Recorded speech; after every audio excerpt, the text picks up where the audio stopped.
जहां जन स्वराज युवा संघर्ष यात्रा का 5वां दिन। आनंद मिश्रा बोले, मिल रहा है अभूतपूर्व जन समर्थन। खबर के बारे में विस्तार से जानेंगे, उससे पहले लेंगे एक छोटा सा ब्रेक के बाद जल्द हाजिर होंगे। खुशखबरी खुशखबरी खुशखबरी, बेरोजगारों के लिए खुशखबरी। जी हाँ, ई कॉमर्स के क्षेत्र में एक अनोखा खोज।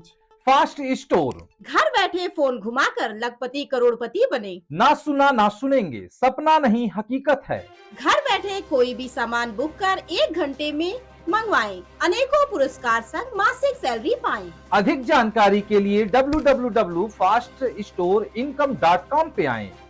ब्रेक के बाद आप सभी का स्वागत है। खबर बिहार के गया से, जहां जन स्वराज युवा संघर्ष यात्रा का 5वां दिन। आनंद मिश्रा बोले, अभूतपूर्व जन समर्थन मिल रहा है। जन स्वराज के प्रदेश युवा अध्यक्ष आनंद मिश्रा के नेतृत्व में चल रही युवा संघर्ष यात्रा का आज 5वां दिन है। इस यात्रा के तहत आनंद मिश्रा और उनकी टीम पूरे बिहार में 20,000 किलोमीटर की बाइक रैली कर रहे हैं। 100 बाइकर्स के काफिले के साथ निकले इस यात्रा का उद्देश्य जन स्वराज की जमीनी पकड़ को और मजबूत करना तथा पार्टी उम्मीदवारों को जनता का समर्थन रखना। गया में मीडिया से बातचीत के दौरान आनंद मिश्रा ने अब तक की यात्रा को बेहद उत्साहजनक बताया। उन्होंने कहा, कई जगह हमें घंटों जाम में फंसे रहे, यह जन स्वराज की लोकप्रियता को दर्शाता है। उन्होंने यह भी कहा कि यात्रा का मुख्य उद्देश्य लोगों के बीच जाकर उनकी समस्याओं को समझना और एक बेहतर राजनीतिक विकल्प प्रस्तुत करना है। इस अभियान को लेकर युवाओं में खासा उत्साह देखा जा रहा है। बिहार में भ्रष्टाचार चरम पर है। क्या 20,000 किलोमीटर का बाइक यात्रा मुक्त कर पाएगी बिहार की जनता को?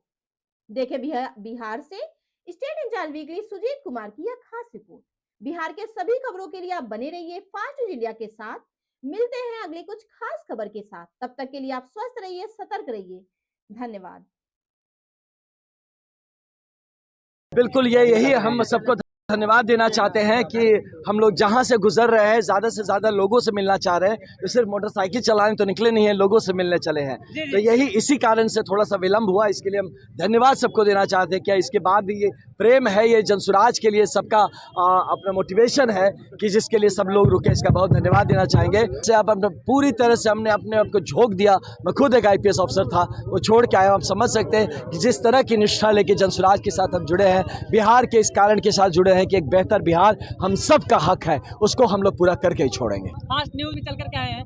ये जो बिहार के हमारे बच्चों के साथ ये लोकतांत्रिक व्यवस्था की जगह पे एक लाठी तांत्रिक व्यवस्था कायम कर दिया गया है, इसके खिलाफ एक लड़ाई का मुहिम छिड़ चुका है। हम लेकिन चाहते हैं कि बच्चे अपने पढ़ाई पे ध्यान दें। उनकी लड़ाई को अब हम लोगों ने ले लिया। जनसुराज की तरफ से हमारे अभिभावक विशांत किशोर जी, आपने देखा होगा 14 दिन तक आमरण अनशन पर रहे। ये सिर्फ इसलिए कि बच्चों की बात सुनी जाए, सिर्फ इसलिए कि बच्चों का दिल ना टूटे, बच्चों का जो मजबूती है वो मजबूत रहे कि अपने हक की लड़ाई अगर लड़ना पड़े तो उसके लिए आपके भाई खड़े, आपके बड़े भाई लोग खड़े और हम लड़ेंगे। लेकिन आपका फोकस आपकी पढ़ाई पे होना चाहिए और आपके करियर पे, क्योंकि माँ बाप ने जो सपना देख के भेजा वो पूरा होना जरूरी है।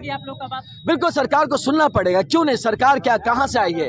ये सरकार का दायित्व है भाई। सरकार सुने कैसे नहीं? हम बताएं। हम उस दिन आपने देखा होगा DK बासु गाइडलाइन की बात किए थे, अगर आपने सुना होगा। अभी मुझे दिखता है हमारे पुलिस, और ये अच्छी बात है कि अब लोगों ने अपना नेम प्लेट लगाना शुरू कर दिया, अपने प्रॉपर रैंक्स दिखाने शुरू कर दिए। तो कहने पे सरकार सुनती है। उसके बाद हम लोगों ने शिक्षा के व्यवस्था जो खराब हो चुकी है, जो परीक्षा व्यवस्था ध्वस्त हो चुका है, इस पे बात किया तो शिक्षा डिपार्टमेंट ने 5 हेल्पलाइन नंबर इशू कर दिया है। आज ही हम पत्थरकट्टी गए थे, वहाँ पे भी हम लोगों ने मुद्दों को उठाया है कि जिस हाल ये हो रखा है हमारे पत्थरकट्टी, आप जानते होंगे, आप ही जिले की बात है। तो हमें पूरा यकीन है कि सरकार ये भी सुनेगी और उसका जो वहाँ पे एक रिजॉर्ट खुल रहा था उसका भी आवरण, मतलब उसका इनॉग्रेशन होगा, अनावरण होगा। और यहाँ वहाँ की जो हमारे आर्टिस्ट है उन पे भी ध्यान दिया जाएगा। इसलिए कहने पे सरकार ज़रूर सुनेगी, सुनना पड़ेगा। ये लोकतंत्र है, आपके हमारे और हमारे घरों वालों के वोट से ही ये सरकार बनी है। और अगर सरकार नहीं सुनती तो 2025 में